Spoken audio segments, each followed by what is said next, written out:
Jackie Lee Pies for Shadowboxruk UK down in South London at the Earlsfield Boxing Gym. To be fair, it must be about 10 years since I've been here, when I was slim and sexy. I am here with the newly crowned Southern Area Lightweight Champion, Connor Marsden. How you doing? Yeah, how you doing? You right? Yeah, I'm good. You're looking well, my friend. You're looking really well. Feel it. All sunk in? Yeah. It took time. Believe me, I didn't go to sleep that night.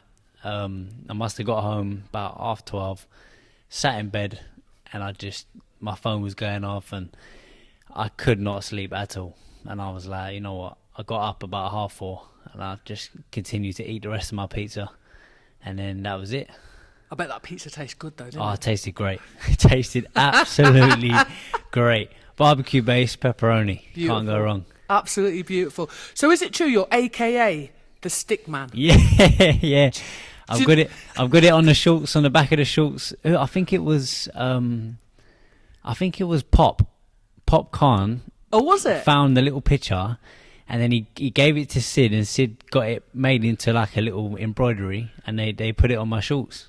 That's hilarious. You know what? It was actually Bradley Skeet that reminded me of that. Yeah. So I thought I'd drop that in. Yeah. So listen, before we get round to Saturday night's fight and discussing that, 19 months out of the ring. Yep. I mean, how has life been treating you in that time? To be honest, not much changed, because obviously professionals were still allowed to train. So I was coming in with Sid and a few of the lads and stuff. So for me, it was just like normal. I continued to train throughout the whole period, so it kind of done me a favour. A lot of my followers and my supporters and stuff, when they watched me on the weekend, they said that was probably the best thing for me, because the amount I managed to learn inside that gap, and it showed on the weekend. Yeah, because I was going to ask you that. Did you kind of strip it back, and just start, using that time? Yeah. To build the building blocks. Yeah, definitely. That was it. It's like Sid and Dave, they just said to me, look, let's just use the time well.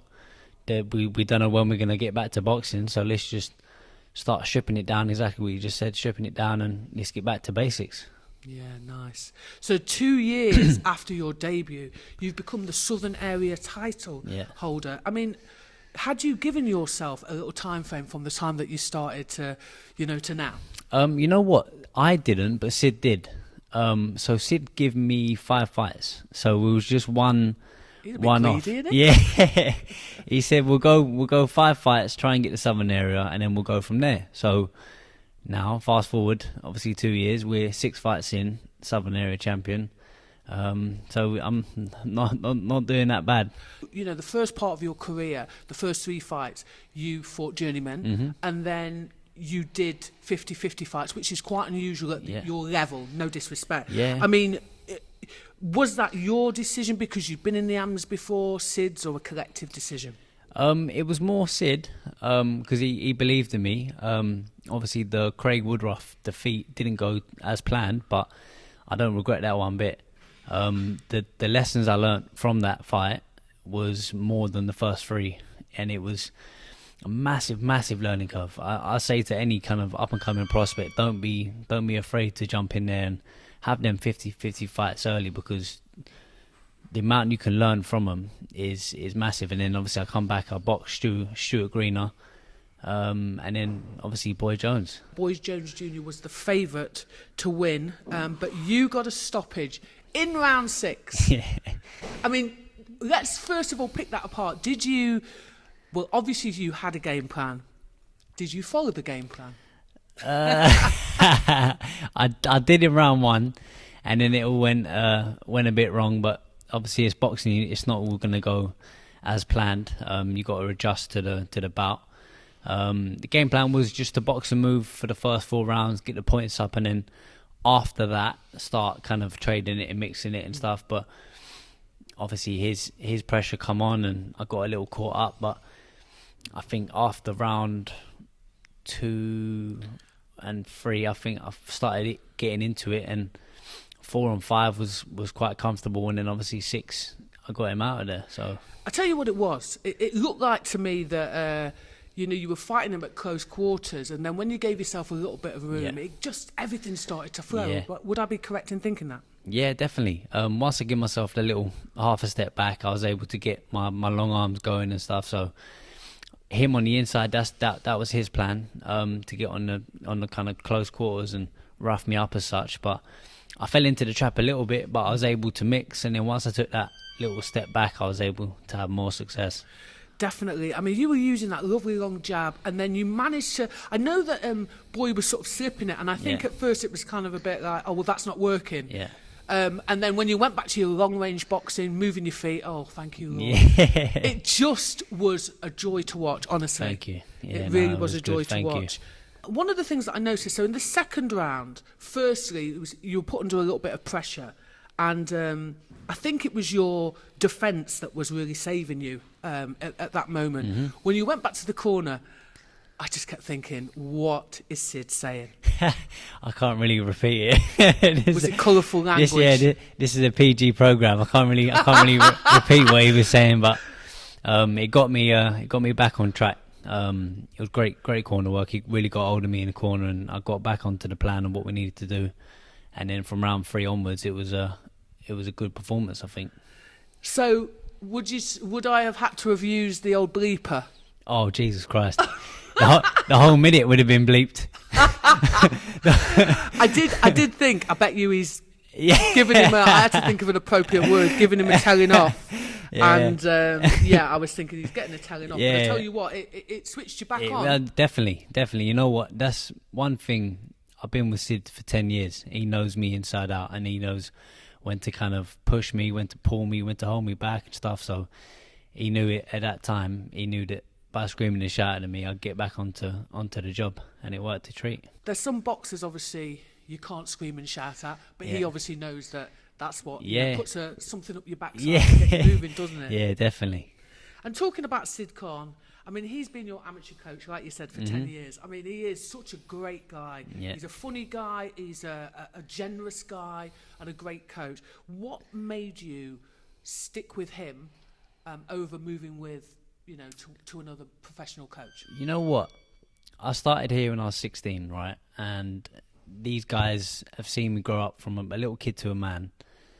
Now, as a pro, obviously the pro game can be a bit nasty. People doing people over and whatnot. And shafted, I think the word is. I know full well that Sid and David and the guys here have got my interests at heart, and they look after me, and that's one of the reasons why I wanted to stay here. But I don't think I'll be able to move club. Yeah, believe you and me, it's hard. Yeah. Believe you and me. And my old sparring partner is your manager. You know, I only found that out. Adam Martin. Yeah, that's crazy. I know. I only found that out on Saturday night. So it's a real old school Anfield, isn't it? That's it. I've got everyone. I've got Sid, Dave, got Bob, Adam. Obviously, Pop's in. It's old school, but you know near enough all of them before I've even come here. Yeah, I mean, do you know what? It was a joy to see, and I forgot to ask you about your belt. Let's have a little look. Here we go. Nice. Very, very nice. So, how many people now in this gym have won the Southern Area title? Ricky Boylan won it. Bradley Skeet won it. Just the 3 of us now. 3, nice. Yeah, 3 of us. Joe, I don't think Joe never boxed for it. No, he never. Kirk won the English. Louis Adolphi boxed for it but didn't win it. So yeah, just the 3 of us. So I bet one of the nicest things is, especially as like Sid Khan has nurtured you from a young boxer. What's one of the nicest things about getting that belt? What are the first things that you say to somebody like Sid, who's helped you out for all those years? That's it. That's me saying thank you for everything. Like when you got someone like Sid who believes in you and pushes you, you can't really give them much back. But when you win something like that, there you go. That's it. That's for you. That's me saying thank you for everything. It's true, Well, he's getting a little bit of payoff you, isn't he? Yeah. A tiny bit. Has he fixed that roof yet? Cause, he was out there the other day. He's always out there. Because every time Bradley, it was like the money's going towards the roof. So I was like, that roof's been going forever. Honestly, he was out there the other week. He was clearing a load of stuff off it. He loves it. He does. But you know what? Somebody like him, they're very rare these days, I think. Mm-hmm. I've been in this game a long, long time. You know, you're saying, you owe a lot to him, but the sacrifice that these coaches give, could you sum into words what someone like, Sid Khan, just sum him up. Sum him up in 3 words.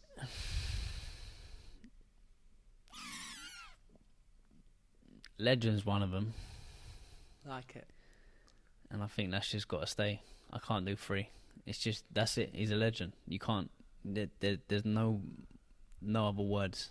That's beautiful. Man's a legend. That's it. Simple. And it's almost unheard of for somebody that's had 6 fights to have that amount of, supporters. I mean, that must have lifted you when you were in the ring. Massively. To come back after, 19 months out, and to walk into the ring to that reception, honestly, I want to thank everyone that come out.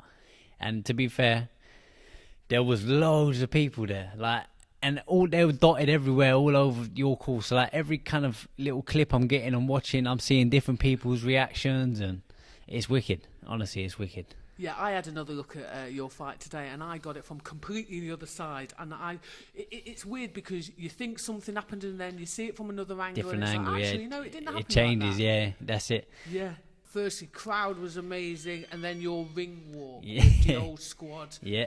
Drumming you in. I Yeah. mean, that was nice. No, it was wicked. It was the first time Sid mentioned it. And my Ringwork music is the theme tune for Chelsea Football Club, because obviously that's where I'm from. Right. So I was like, it's kind of you can bang to it. So I was like, oh, why don't we get, like Sid said, how about the drums?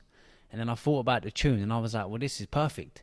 This is like the best opportunity to get them in. Yeah. And then now I think everyone loved it. They've got a gig for life now. To be fair, I was like, how does this kid know this tune? Yeah. But now you've explained, I understand. I was like, this is before this time. Yeah, definitely. No, but I did enjoy it. There's another professional fighter called Kaylee Reese, and she's an indigenous woman, and so she has all drumming and that going into the ring, and it's absolutely, honestly, there's just something quite, I don't know, earthy, spiritual. Yeah. No, it was wicked. It was the first time, obviously, I've had them, but they're going to be there every fight now. They ain't got a choice. You know you got to pay them though, innit? Yeah. I let Sid deal with that. yeah, let Sid deal with that. But we talked about basically your old school family being, you've mentioned Pop. We've failed to mention Bradley Skeet, obviously, and Joe Joyce. Yeah. Joyce. Have they ever sort of taken you aside and said, listen, and given you a few tips? All the time. Proceed? People don't realise, at Earlsfield, we are one big family. I can count so many occasions where I've had Brad take me aside, Robert Garvey take me aside, Kurt Garvey, Louis Adolphi, Ricky Boylan, Joe Joyce. Yeah, yeah. Honestly, I can't put into words how much they inspired me. So they kind of made me I'd say the boxer I am now, because I took everything from each one of them that I can use in the ring today. That's beautiful. And then haven't you been sparring Joshua Boazzi and all? Yeah, he's a bit. And it comes down. I use, because obviously I'm tall, so he likes to use me for my height and speed. So I do enjoy it, but it is scary when he gets in the ring. You're looking at him, you think, fucking hell, he's massive. And not only that, well, you've seen him knock people out as well. I know. Yeah. There one time he caught me and I fell over. And he was like, oh my God, I'm so sorry. I was like, no, I'm fine. I just slipped. He's like a different person, isn't he? Yeah, it's as soon as he gets in them ropes, he switches, and it's like, Jesus. I reckon he's a robot. Yeah. No, seriously, because I'm just like, how can you be so nice outside the ring and so horrible? Yeah. But he's a nice guy, though, isn't he? No, honestly, he's the man. He's another one that's took me aside and showed me little tricks and stuff. To be fair, though, usually it's because someone's a decent person that everyone is willing to give their time and their advice. Thank you so much for giving us your time. No I can't worries. wait to see you box again. I really can't. Thank you.